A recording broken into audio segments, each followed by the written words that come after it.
National Weather Service in Chicago has issued a severe thunderstorm warning for northwestern LaSalle County in north-central Illinois, southeastern Lee County in north-central Illinois until 5:30 p.m. At 4:53 p.m., a severe thunderstorm was located near Lamoille, or 11 miles northeast of Princeton, moving northeast at 50 miles per hour. Hazard, quarter-size hail. Source, radar indicated.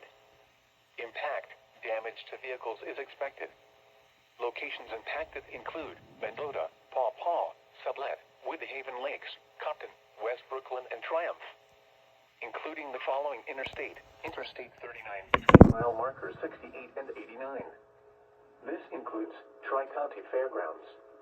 A tornado watch remains in effect until 10 p.m. for north-central Illinois. For your protection, move to an interior room on the lowest floor of a building. A tornado watch remains in effect until 10 p.m. for north-central Illinois.